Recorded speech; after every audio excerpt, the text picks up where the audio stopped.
आता माझ्या आयुष्याला अगदी वेगळे वळण लागले आहे. इतके की कधी काळी माणदेशातील खेड्यात शिक्षक होतो हे मी विसरून जावे, तरी देखील ते दिवस माझ्या आठवणीत आहेत. याचे कारण झेल्या, माझा एक विद्यार्थी. मी त्या खेड्यात 3 महिन्याकरिताच होतो. पहिल्याच दिवशी सांधे खिळखिळे झालेल्या लाकडी खुर्चीवर मी बेतानं बसलो. एकवार साऱ्या वर्गावरून नजर फिरवली. चिल्लीपिल्ली डोळे विस्पारून बसलेली होती. नवे मास्तर मारकुटे आहेत की चांगले आहेत? ते सारखे हिशोब आणि गणिते सांगतात की अधूनमधून गोष्टीसुद्धा सांगतात? सारखे वाचन घेतात की गाणीसुद्धा म्हणायला लावतात? असे विचार त्या चिमण्या डोक्यातून उड्या मारीत असावेत. मी एकवार हळूच हसलो. टेबलावर रुळाखाली ठेवलेली हजेरी उघडली. चिनी मातीच्या दवतीत टाक बुडवला आणि म्हणालो, हजेरी सांगा रे. सदाशिव नारायण. आढ्याशी भिरभिरणाऱ्या चिमणीकडे पाहणारे पहिल्या नंबरचे एक पोरगे दचकले. टोपी सावरून अर्धवट उभे राहत ओरडले, हजर. अब्दुल फत्तूभाई. लाल टोपीचा गोंडा हल्ला आणि चिरका आवाज उठला, हजर.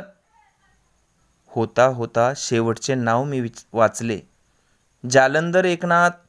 आणि पोरे ओरडली, जालंधर नाय, झेल्या म्हणा. त्यो साळतच येत नाही. काय येत नाही रे? मी विचारले. कुणाला ठाव मास्तर, आणू का बोलावून? एक जणाने विचारले.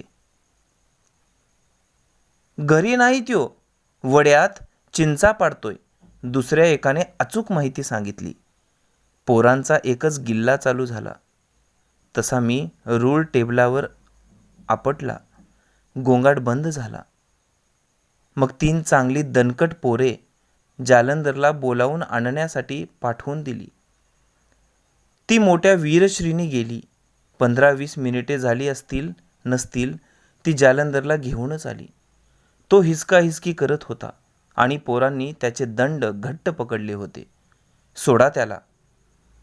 कुठं होतास रे? वड्यात चिंचा पाडत होता. आम्ही साळत चल म्हणल्यावर शिव्या दिल्या मास्तर. पोरांनी माहिती दिली. बटणे नसलेल्या कुडत्याला एका हाताने गळ्याशी धरून झेल्या बिथरल्या खोंडासारखा उभा होता. अंगाने किरकोळच, वयानेही फारसा नसावा. डोक्याला मळकट अशी पांढरी टोपी. अंगात कसले कसले डाग पडलेले. भाईवर ठिगळ लावलेले कुडते. तांबड्या रंगाचे चौकडे असलेली गादी पाटाची चड्डी. तिचे दोन्ही अंगचे खिसे फुगलेले, त्यात बहुधा चिंचा भरलेल्या असाव्यात. सौम्य आवाजात मी विचारले, काय रे, शाळेत काय येत नाहीस? काम असतो घरी, गुरमीत झोल्या बोलला.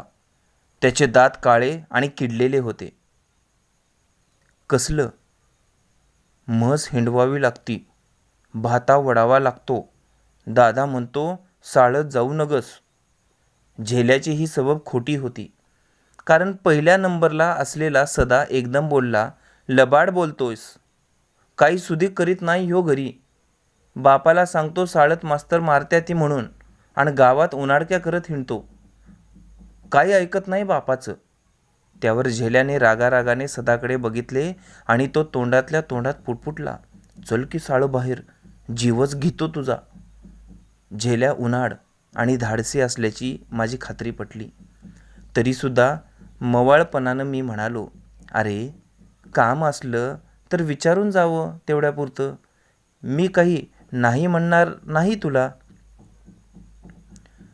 झेल्याचा हिशोब चुकल्याने त्याच्या चेहऱ्यावर दिसत होते. फोका आणि कानफडात घेण्याच्या तयारीने तो आला होता. पण मी प्रथमपासूनच पड घेतली होती. खिशात काय आहे तुझ्या?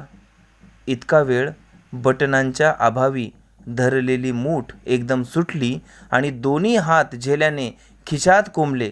काय नाही. चिंचा आहे त्या मास्तर, असे ओरडून एक पोरगे जागेवरून पुढे आले आणि झेल्याचे खिशात कोंबलेले हात हिसकू लागले. तसा तो केवढ्या तरी मोठ्यांदा ओरडला, अगं आय आय आय ग, बोट मुरगाळलं माझं. मला माहीत होते की हा त्याचा कांगावा आहे. तू बाजूला हो रे, जागेवर बैस बघू. मी त्या पोराला दटावले आणि झेल्याला पुन्हा म्हणालो, झेल्या, काढ बघू काय आहे ते खिशात. चिंचा आहेत का? आण त्या, ठेव टेबलावर. मला हव्यात घरी न्यायला. काही वेळ तो तसाच उभा राहिला आणि मग बोलला, समध्या, हो, आधी सगळ्या काढून टेबलावर तरी ठेव, मग मी लागेल तेवढा घेतो आणि तुला देतो राहिलेल्या. हिरव्यागार चिंचांचे मोठे मोठे आकडे भराभर खिशातून काढून झेल्याने टेबलावर ठेवले. शाब्बास जालंधर, मास्तरांचं ऐकणारा शहाणा मुलगा आहेस तू.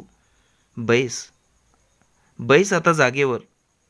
शाळा सुटल्यावर तुला देईन मी यातल्या चिंचा. झेल्या खुशीने हसला. त्याने एकवार चड्डी दोन्ही हातांनी वर ओढली आणि कुडत्याचा मोकळा गळा मुठीत पकडून तो जागेवर जाऊन बसला. दुसरे दिवशी झेल्या पुन्हा गैरहजर राहिला. पहिल्या दिवसाची पुन्हा उजळणी करून त्याला बोलावून आणला, पण मी त्याच्यावर कधीच रागवलो नाही. एक आठवडा असा लोटला आणि मग मात्र झेल्या नियमित शाळेत येऊ लागला. मुळात झेल्या एक चुणचुणीत पोरगा आहे. त्याच्या व्रात्यपणात बुद्धीची चमक आहे, कल्पकता आहे. तो कधी सुभाषबाबूंविषयी तर कधी नाना पाटलांविषयी प्रश्न विचारी. त्याला धाडसी माणसे फार प्रिय होती. त्यांच्याविषयी त्या बालमनात अपार आदर होता. आता तो अभ्यासाकडेही लक्ष पुरवू लागला. हा म्हणता 3 महिने संपून गेले. मी झेल्यापाशी माझ्या जाण्याचे बोललो. तो क्षणभर खिन्न झाला, गप्प बसला आणि एकाएकी म्हणाला, मी येतो मास्तर तुमच्या संग. कुठे येणार होता तो माझ्याबरोबर? मी कुठे जाणार होतो हे माझे मलाच माहिती नव्हते. तर त्याला मी कुठे घेऊन जाणार होतो? मी हसलो आणि म्हणालो, अरे वेडा काय तू? मी कुठं जाणार नाही. तालुक्याच्या गावी मोठ्या शाळेत मास्तर होणार आहे. तू इथं 4 इयत्ता शिक आणि तिकडे ये. माझ्या वर्गात ये, 7वी पास हो, इंग्रजी शिक. झेल्याच्या बाळबुद्धीचे समाधान झाले.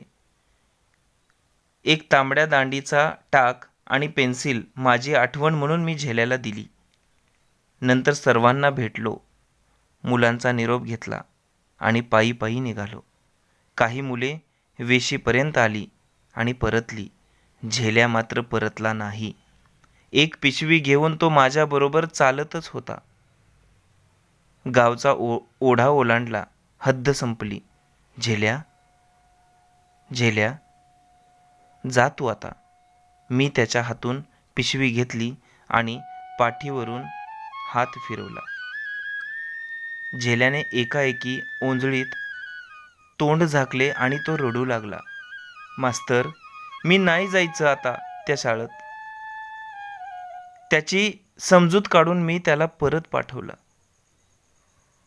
अंगरख्याच्या बाहीने तो वरचेवर डोळे पुसत होता आणि मागे वळून पाहत होता.